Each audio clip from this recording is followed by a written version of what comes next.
Има моменти кога сите ние ќе се соочиме со некоја таква потиштеност, со одреден вид на очај, со одреден вид на разочараност заради некои работи што не се случили или не се случуваат во животот. Знаете, некој пат, да, има и убави, благословени, среќни и радосни моменти во животот, ами има и од овие други моменти.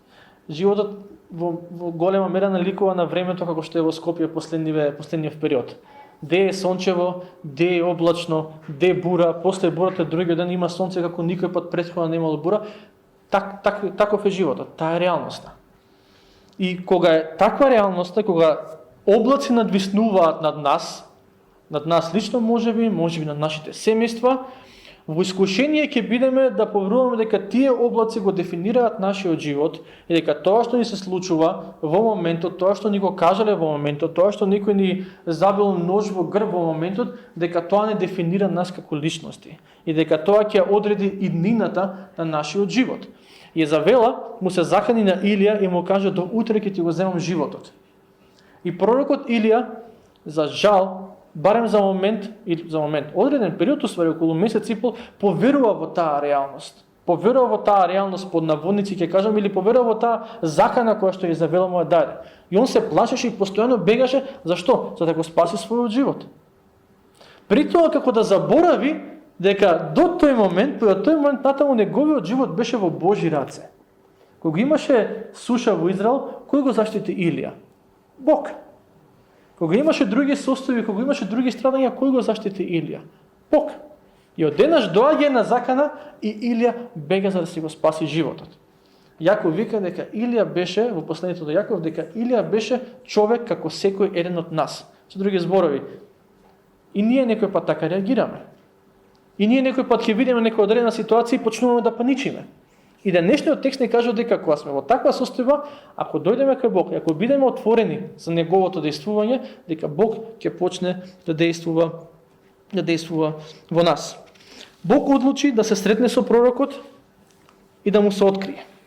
И во стих 8 ќе читаме, глава 19, прва Цареви, глава 19 читаме од 9 стих до 18. Прво Цареви 19 од 9 до 18. Еве што вели Божиот збор. И влезе таму во една пештера и ноќеваше во неа. Патем кажа на 8 стих пишува дека 40 дена и 40 ноќи Илија одел до гората, до планината Хорив. Хорив е исто што и Синај. Некој пат се спомнува како Хорив, некој пат како Синај. 40 дена и 40 ноќи Илија оди со Бог да најде прибежиште кај планината Синај. Таму каде што векови претходно Бог му се објави на Мојсей и го повика, и каде што векови претходно Бог ги даде 10 Божји заповеди. И вика вака: и влезе таму во една пештера и ноќеваше во неа. И ете, би кон него слово Господово. И Господ му рече: зошто си овде, Илија? Тој одговори: пламнав од ревно за Господ, Бог Саваот, зашто Израеловите синови го оставија твојот завет, ги разурнаа твоите жртвеници и со меч ги убија твоите пророци. Само јас останав, но и мојата душа сакаа да ја земат. Тогаш Бог му рече: излези и застани на гората пред лицето Господово. И ете, Господ ќе мине и голем и силен ветар кој ридови урива и соборува карпи пред Господ. Но не е Господ во ветрот. По ветер земјотрес, но не е Господ во земјотресот. По земјотресот оган, но не е Господ во огнот. По огнот здив од тих ветар и таму е Господ. Кога го чу тоа, Илија си го сокри лицето свое со својот кожув, излезе и застана пред влезот на пештерата. И кон него се слушна глас кој му рече: зошто си тука, Илија? Тој одговори: пламнав од ревност за Господ, Бог Саваот, зашто Израеловите синови го оставија твојот завет, ги разурнаа твоите жртвеници и со меч ги убија твоите пророци. Само јас останав, но и мојата душа сака да ја земат. И Господ му рече: врати се по патот свој преку пустината во Дамаск. И кога ќе стигнеш, помазе го Азел за арамиски цар. А Јуј, синот на Нимши, помазе го за цар на Израел. Елисеј пак, синот на Шафат, од Авел Мехола, помазе го за пророк наместо себе. Зашто кој ќе избега од Азеловиот меч, него ќе го убие Јуј, а кој ќе се избави од мечот на Јуј, него ќе го убие Елисеј. Но сепак оставив меѓу израелците 7000 мажи. Сите тие не ги свиткувале колената пред Ваал и устите нивни не го бакнувале. Ова беше зборот Господов кон Илија.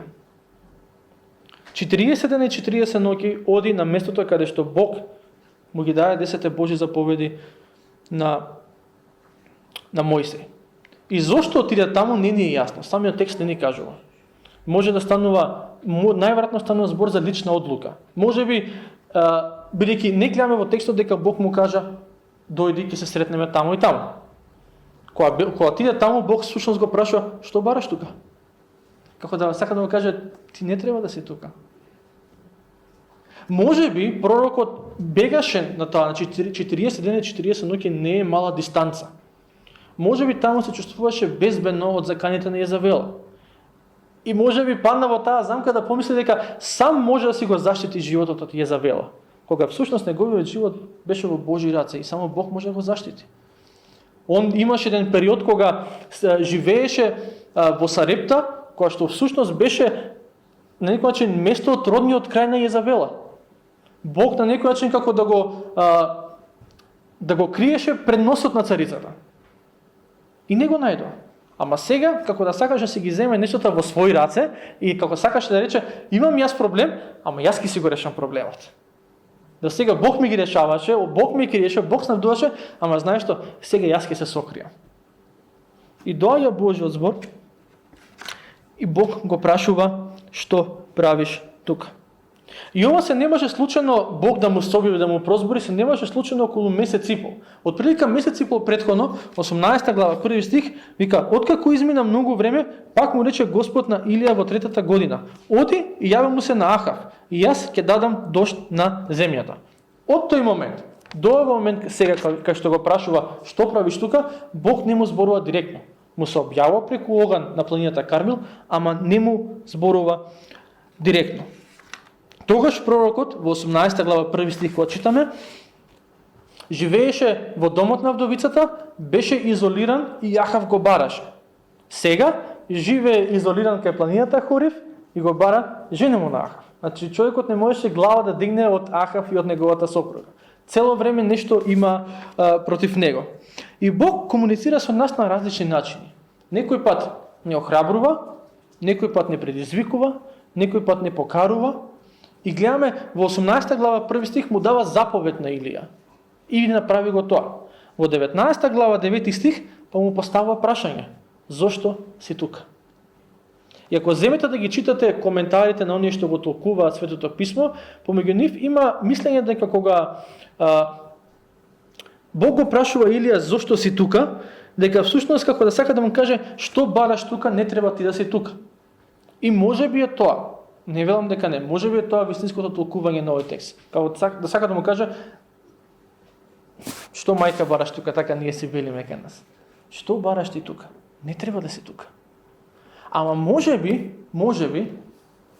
Бог всушност го прашува Илија, што те доведе тука?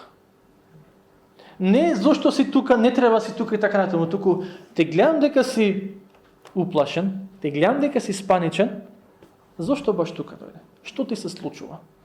И на некој начин Бог како да сака да иницира разговор со Илија, не дека не знае што му се наоѓа во срцето, не дека Бог не знае што се наоѓа во срцето, ама ќе го кажеш преку молитва пред Бог, има нешто посебно во тоа. Ете, вие што си имате деца и што имате пријатели, некој пат, го знаеш како размислува. Знаеш што му е на памет, по фацата ќе го препознаеш што мисли во моментот. Ама сакаш да се отвори, сакаш да ти каже, сакаш да отворите комуникација, бидејќи тогаш се доаѓа до одредено решение на проблемот. Така, и затоа верувам, јас сум отворен за тоа опција дека Бог, кога му вели што бараш тука, всушност го прашува што те донесе тука. Не бегај ти, не треба. Да, ќе му рече после тоа врати се низ пустината, оди по патот по кој што дојде. Ама сега за сега, сакам да знам како се чувствуваш. Сакам да знам што ти се случува во срцето. И може би за некој од нас денеска Божјото прашање е што бараш од црква? Немој да бидеш од црква, туку што те донесе тука? Радост ли е? Предизвик ли е? Проблем ли е? Одредена ситуација ли е за која што очекуваш дека Бог ќе ти помогне. Што и да е, верувам дека Бог сака да му го кажеме. И кога Бог поставува прашања во Библијата, не е затоа што него знае одговорот. Не е затоа што сега него му треба да добие нека нова информација. Кога он му вели на Илија што бараш тука, не си вика, баш се чудам што бара овој човек дека, ај ќе го прашам, можеби ќе ми каже. Туку кога Бог поставува прашање во Библијата, кога читаме во настани, не е за да добие информација, туку за да започне разговор кој што води кон трансформација. Кога Бог ја праша Марија Магдалена кого бараш, Господ Исус Христос после воскресението. Ја гледа и вика, кого бараш? Не знаеше кого бара. Многу добро знаеше кого бара. Туку поентата беше, ајде да започнеме разговор кој што навистина водеше кон трансформација. После тоа Марија Магдалена свати дека тој е воскреснат. И не беше очајна како претходно. Кога Бог го праша Адам каде си? Сеќавате кога сгреши? Кога сгреши Адам и Ива? Каде си? Што не знаеше Бог каде е, географски на која локација, зад кое растение се крие? Не. Туку сакаше Адам да истапи и да каже што навистина се случи. Кога Бог поставува прашање, не бара информација. Тој започнува разговор кој што води кон трансформација. И Илија си го дава неговиот одговор. Неговиот одговор, кога Бог го прашува зошто си овдека, е исказ на тоа како он се чувствува искрено во моментот и на неговата перцепција на реалноста така како што ја гледа. И он дава 6 изјави од прилика, кои што се 6 описи на одредна духовна состојба. И оди вака, вика пламнав од ревност за Господ Бог Саваот. Вистина? Вистина. Навистина ревнуваше за Господ. Навистина ревнуваше и сакаше да му служи, сакаше да го види народот како се враќа назад кон Господ. Втора изјава, зашто Израеловите синови го оставија твојот завет. Вистина? Вистина. Ги разурнаа твоите жртвеници. Вистина? Сеќавате на планината Кармел, кога Илија принесе жртва, вика го изгради срушениот жртвеник Господов. Стварно ги разурнаа жртвениците Господови, вика со меч ги убија твоите пророци. Вистина? Е вистина. Кога Илија се сретна со Авдија, што служеше кај царот, Авдија вика, кога Језавела ги истребуваше Божите пророци, јас ги крие во пештери, им дава хлеб и вода. Значи навистина ги треба Божите пророци. Само јас останав. Ова е единствената невистина во неговата изјава. Кутриот јас сум сам. Нема кој да ме разбере, нема кој да се чувствува, нема кој да ми направи мовет, само јас. Само јас сум верник. Другите, така. Ама јас сум над другите. И на крај вели, и мојата душа сака да ја зема. И тоа беше вистина. Значи, од прилика генерално гледано, давај на добра диагноза на духовната состојба во Израел, ама во една работа греши. Или можеме овој одговор негов, нели може да го поделиме на тие 6 изјави, или може да го поделиме на 2 дела. Првиот дел е моментот во кој што он дава опис на неговата духовна состојба, и вториот дел е делот во кој што он дава опис на духовната состојба во Израел. И сега, вистина е дека духовната состојба во Израел беше за никаде, беше катастрофа. И кога помеѓу еден народ духовната состојба е катастрофа, ја мислам дека македонскиот народ помеѓу кој што ние се живееме многу добра слика за тоа, кога духовната состојба на еден народ е катастрофа, следствено моралната состојба на тој народ ќе биде катастрофа. Тие две се поврзани. Некој пат се чудиме, зошто толку многу корупција помеѓу народот, зошто вака не иде работата? Решението е едноставно. Народот го заборави Господа. Не оди по неговите заповеди. Не се води според неговиот збор и што друго може да очекуваме? Освен корупција, освен духовен пат, освен морален пат. Вистина дека сето тоа беше така во Израел, ама не беше вистина тоа дека Илија беше единствениот вистински пророк во тоа време.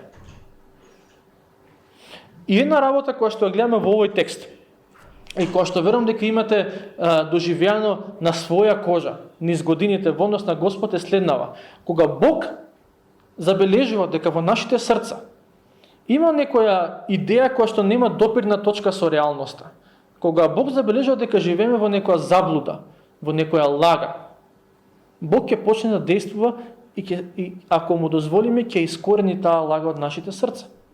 лагата во која што поверува Илија во овој момент, свесно или несвесно, е дека само јас сум единствениот вистински верник во Израел. Другите, кој знае каде се, не ги знам, кој знае дали воопшто постојат. И Бог започна еден процес со кој што всушност после тоа му вели, но јас сепак оставив меѓу израелците 7000 мажи, сите тие не ги свиткувале колената пред Ваал и устите нивни не го бакнувале. Со други зборови, си имам јас луѓе кои што веруваат. Немој да мислиш дека си сам, немој да мислиш дека си осамен. Ако си сам или ако си осамен, денеска некој пат некој може да си мислат, јас сум христијанин и верник и го сакам Господ, ама сам сум во таа моја желба да го следам. Не е вистина дека си сам. Имаш локална црква, дојди и биди дел од таа локална црква. Решението е многу едноставно. Ама сам сум, никој не ме разбира. Ако не се отвори за заедништво кон другите, како да те разберат? Ако не си најдеш човек со кој што можеш да споделиш, човек кој што ќе се моли за тебе, човек кој што ќе ти се јави, доволно ќе се грижи за тебе, да се јави, да те праша како си, како да не се чувствува сам или сама? На некој начин, Бог кога да му кажа на Илија, знаеш што, не си единствен, и кога му рече, помазај го Елисеј за твој наследник, на некој начин му кажа, еве сега ќе ти покажам дека не си единствен. Ќе те однесам кај човек кој што исто така ме сака, кој што исто така ме обожава, и не само тоа, ќе биде твој наследник во службата. Може и поради сите работи што му се случија на Илија, за момент он помисли дека е незаменлив, дека само јас сум и што ќе биде кога мене ќе ме нема. Знаеш што ќе биде? Бог му вика, моето дело ќе продолжи. Еве, те најдов човек кој што ќе те замени. И главниот дел уствари од овој текст е 11 до 17 стих, каде што Бог му го кажува на некој начин решението на пророкот Илија во однос на сето она за кое што он се жали преку оваа молитва. И Божјото решение дојде преку Божјиот збор. Бог му се објави и му кажа што се случува, му кажа што ќе се случи понатаму. И за нас денеска, кога имаме некоја ситуација, кога нешто не мачи и така натаму, мислам дека како верници не треба да бараме решение во било што друго, освен во Божјиот збор. Ја не велам дека тука се обработува секоја ситуација во детали од твојот живот, ама ни се дава една генерална мудрост која што можеме да ја примениме во било која ситуација од животот. Божјото решение за Илија дојде преку Божјиот збор. Божјото решение за нас ќе дојде кога ќе почнеме да читаме оваа книга и така Бог почна да не обликува. И како што Бог почна да не обликува, со тек на време преку таа мудрост која што тој ни дава, ќе доаѓаме до решенија и за нашите ситуации. И Бог му прозвори на Илија и му кажа, на некој начин му најави 4 природни појави. 4 природни појави.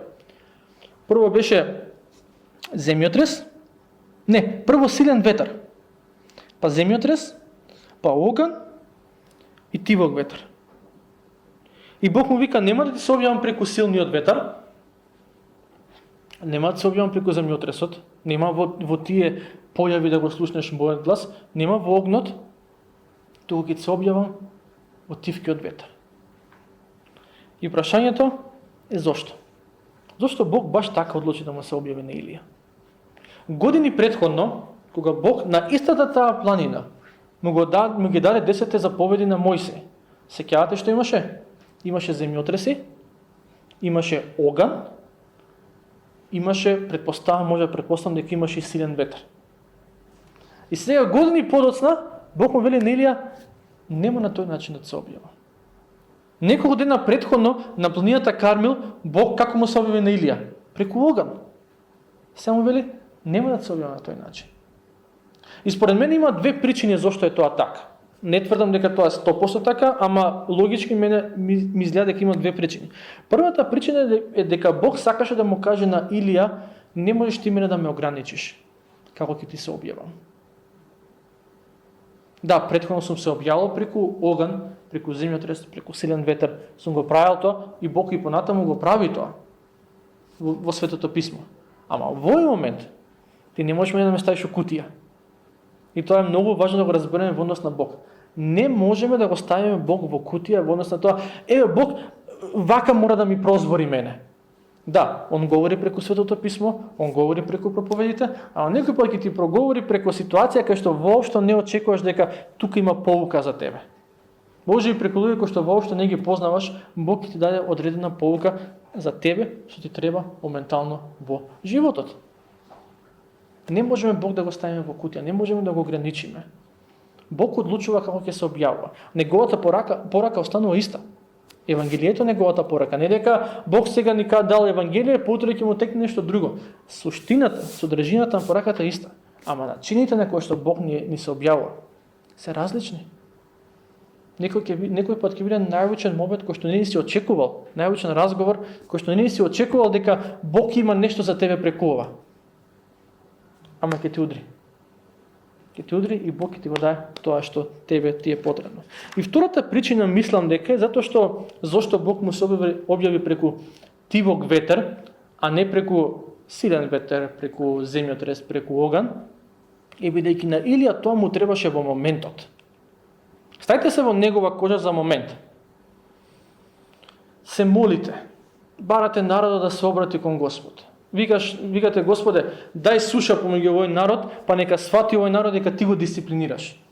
Суша, доаѓа, народот ништо не сваќа. Викаш, Господе, дај оган, нека познаат дека ти си Господ. Господ дава оган, они викаат Господ е Бог, после некој време се враќаат на старите начини.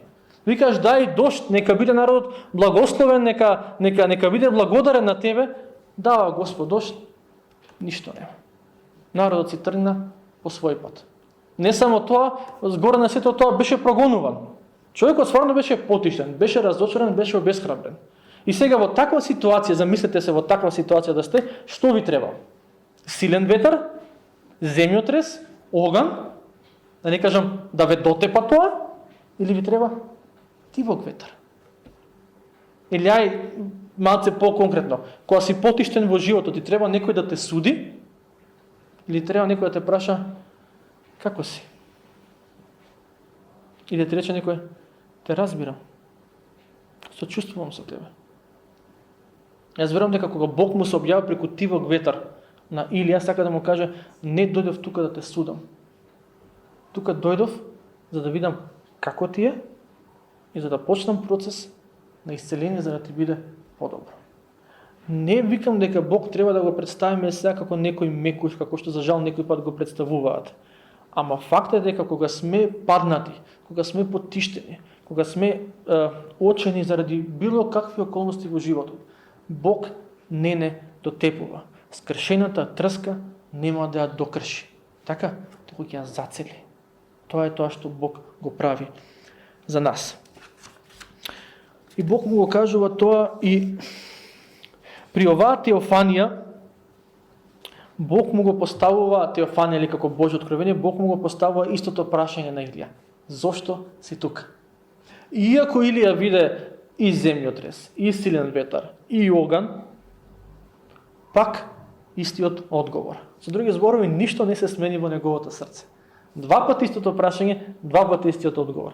Јас планав во ревност, ги убија твоите пророци, ги скршија жртвениците, само јас сум единствено останат, го напуштија или го напуштија израелците твојот завет и мојата душа ја бараат. Ништо не се смени. Некој пати ние сме така. Имаш некоја мисла во срцето, имаш некоја тага, имаш некој стрес, некој страф и колку сакаш читај ти пак можеш 2 сати да читаш Библија, затвараш и пак се стресираш за истата ситуација. Пак имаш некаков страф. И забележете реакцијата на Господ.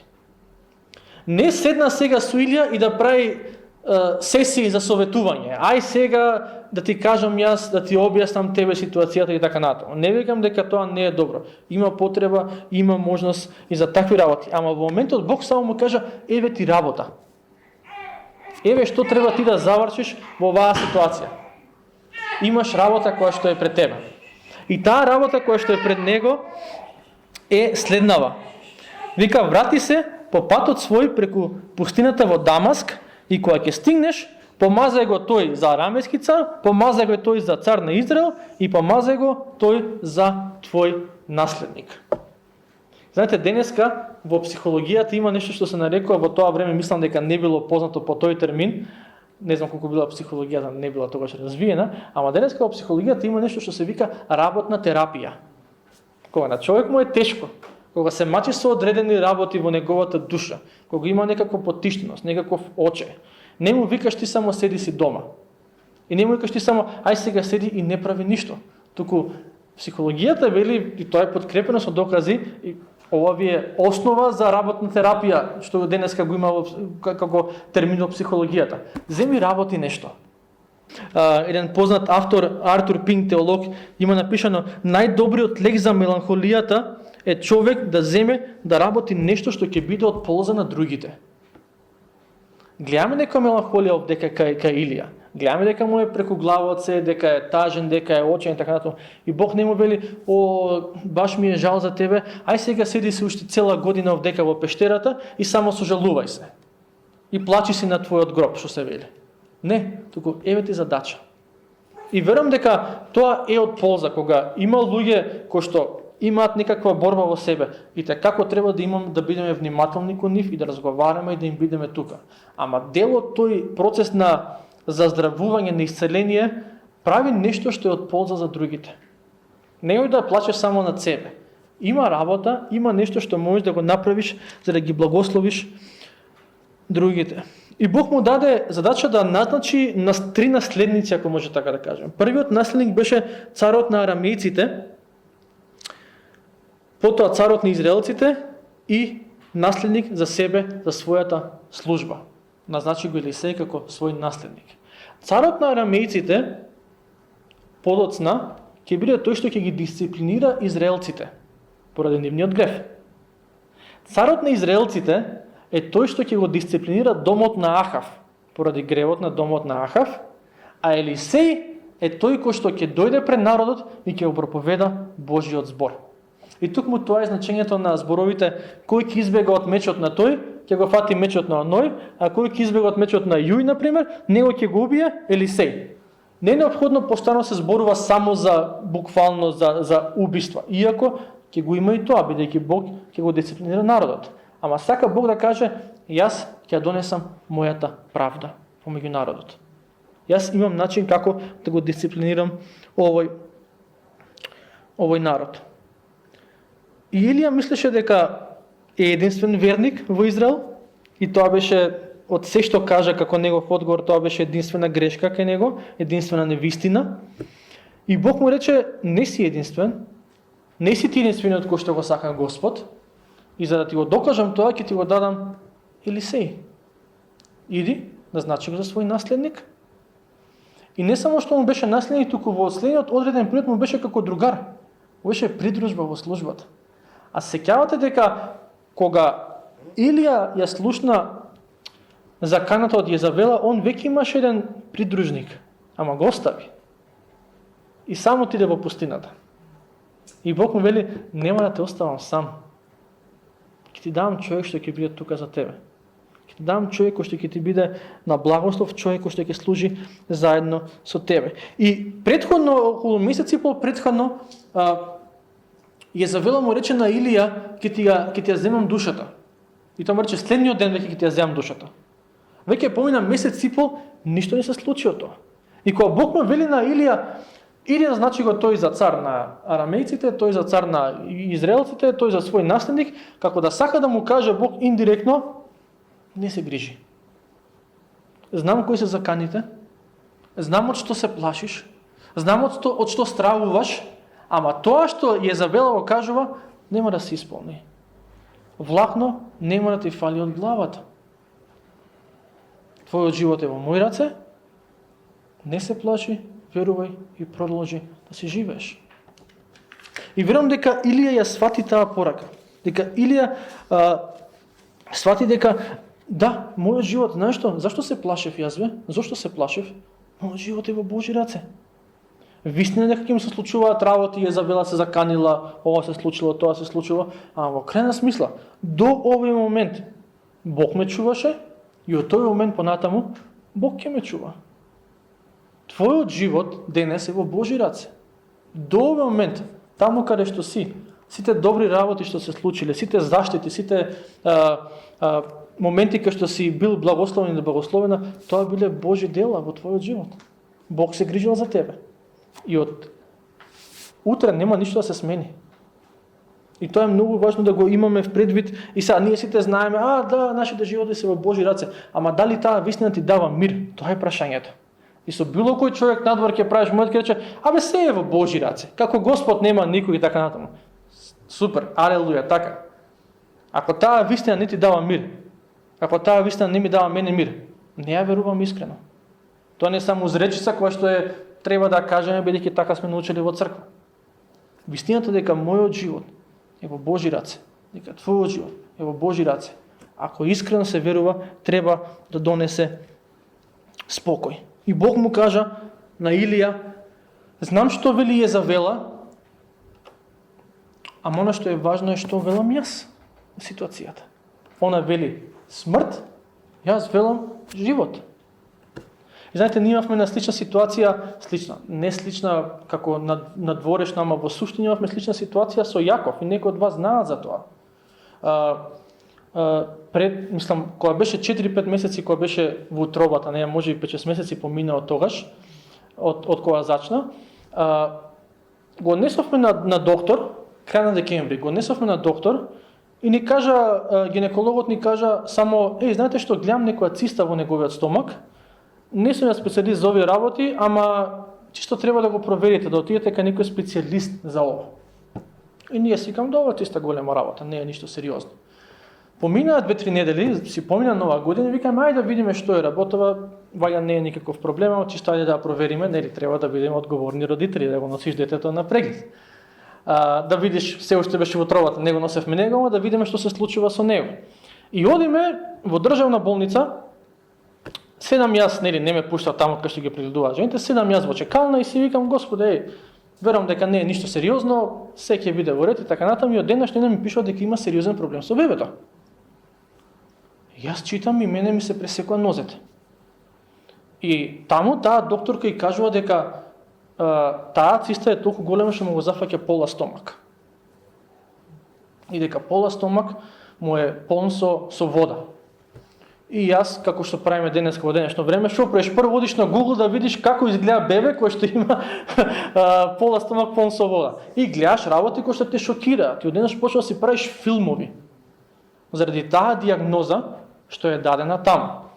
Со сето нејзино знаење и незнаење, жената си го кажала тоа што си го кажала.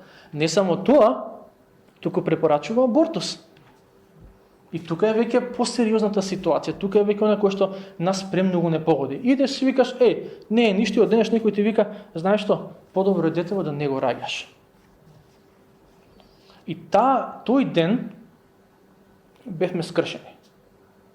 Значи, мислам дека има 1 или 2 дена кои што се конкуренција за најлош ден во мојот живот. Тоа е денот кога мајка ми се изгори, кога се бореше за живот, кога беше во кома, и тој ден мислам дека тие се можеби дури овој можеби беше уште потешко ми беше.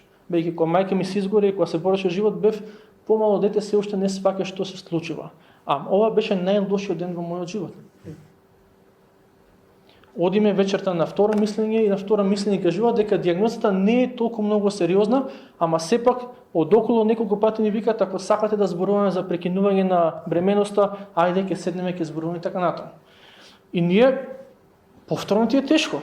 Ти си се молел за овој благослов, Бог ти го дал, еднаш ти викаат 2 тетки, неповрзано од 2 различни здравствени институции, ти велат, знаеш што, подобро ти е да не одите понатаму, да не продолжите. И ние се враќаме дома и се уште ни е тешко. Скршени сме, ама си викаме вака се.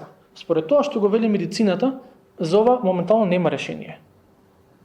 Решение кој ќе се роди да третираат, ама сега моментално нема решение за ова. Единствена работа што можеме да направиме во оваа ситуација е да веруваме и да се молиме.